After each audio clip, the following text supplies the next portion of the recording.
Salut tout le monde, vous allez très bien j'espère, moi ça va et c'est toujours un plaisir de vous revenir avec des nouvelles vidéos. Dans la vidéo d'aujourd'hui, comme vous avez pu le voir, nous allons parler de business pour enfants et j'espère que vous allez aimer. En tout cas, prenez note. La vidéo d'aujourd'hui sera très détaillée et très informative. D'ailleurs, si vous tombez sur cette chaîne pour la première fois, mon nom est Malaika, je suis entrepreneur, j'aime le business. Sur cette chaîne, je partage avec vous mon expérience, les astuces, les informations qui peuvent aussi vous aider à commencer un business ou carrément si vous avez un business à améliorer le business que vous avez.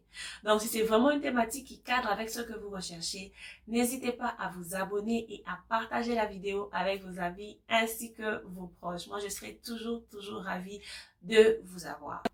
Donc, comme je le dis dans le titre de la vidéo d'aujourd'hui, on va parler d'idées de business. Et avant de commencer, j'aimerais aller à l'origine de cette idée, de l'idée de cette vidéo.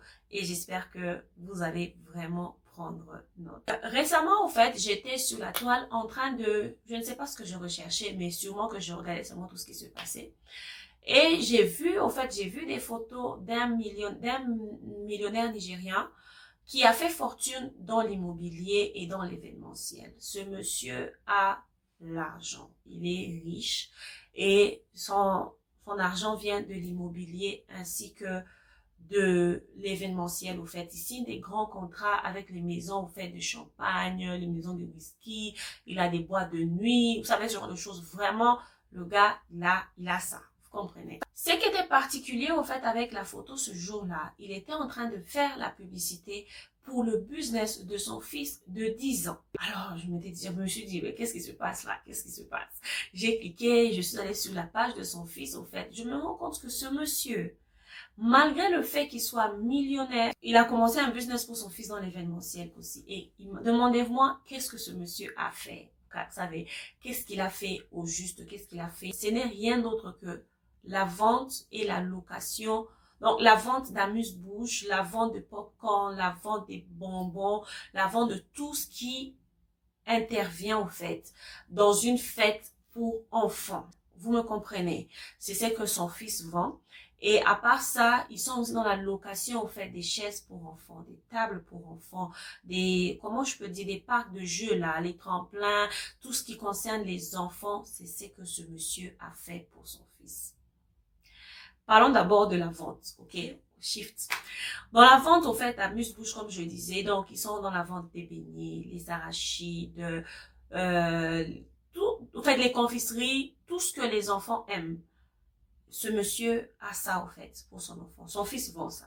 Comme je vous ai dit au départ, le papa, il est millionnaire. Il a l'argent, il a des contacts, il est bien connecté. S'il a un enfant de 10 ans, ça veut dire que la majorité des gens aussi autour de lui ont des enfants, dont l'âge varie, peut-être entre 6 ans et 12-13 ans. Presque le même âge. Guys, cet enfant, il est déjà en train de contrôler la zone, comme on dit. Il contrôle la zone avec ce business-là. Donc, s'il y a des amis de son papa, s'il y a des contacts de son papa, s'il y a des partenaires de son papa qui ont des fêtes pour les enfants, c'est le fils de ce monsieur millionnaire-là qu'on contacte pour faire le business. Et cet enfant a déjà des employés qui travaillent pour lui parce que lui doit aller à l'école, mais au moins, il a un business enregistré en son nom.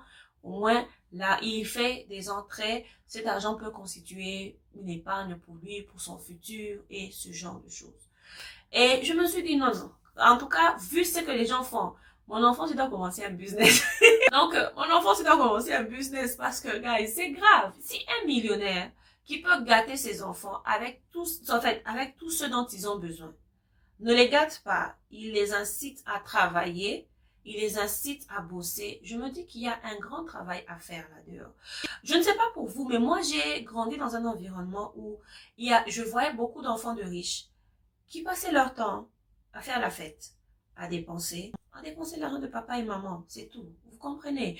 Alors que il y a là-dehors une opportunité, je me dis aujourd'hui, quand je regarde, je vois, mes potes là, ces amis là, ils avaient, l'opportunité d'utiliser les contacts de leurs parents, les connaissances qu'ils avaient, l'influence que leurs parents avaient à cette époque pour s'étendre, pour élargir leur zone, leur territoire. Vous comprenez?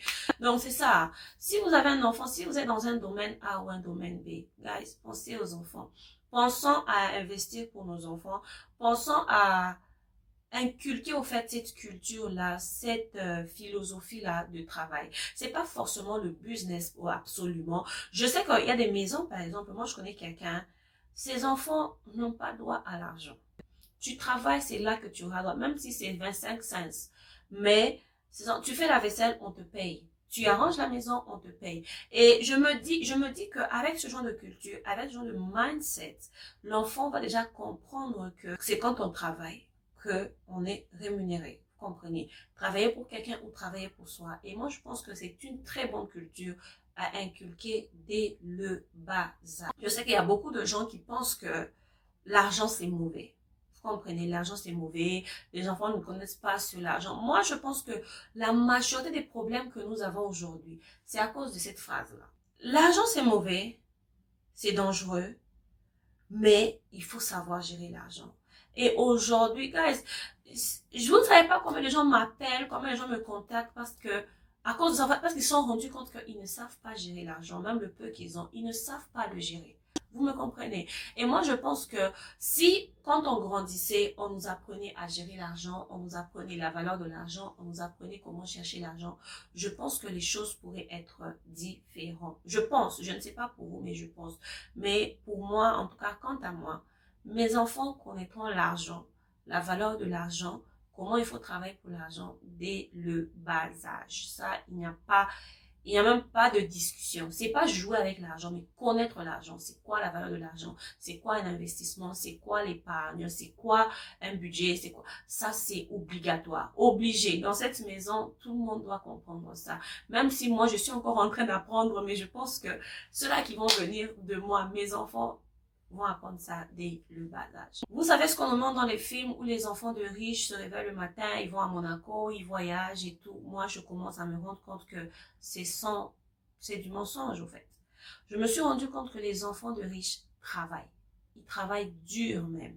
Ici, par exemple, en Turquie, vous savez que la plupart des business, quand je vais dans les expos, quand je vais dans les réunions, quand je vais dans des meetings B2B, guys, j'ai remarqué que les parents ne parlent pas anglais, mais ils se rassurent que leurs enfants parlent anglais et que leurs enfants soient là, que leurs enfants commencent déjà à apprendre à tisser des relations avec les clients. Comme ça, même si demain, ils ne sont pas là, ils sont sûrs que leur entreprise va continuer à vivre.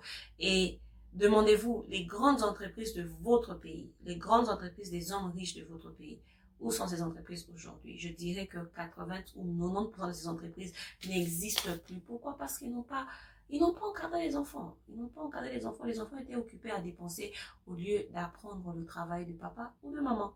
Ça, c'est juste mon avis à moi. Dites-moi ce que vous pensez dans les commentaires. En tout cas, j'aimerais lire ce que vous avez à dire sur ce sujet. Je vous dis un très grand merci et je vous verrai dans ma prochaine vidéo. Bye bye.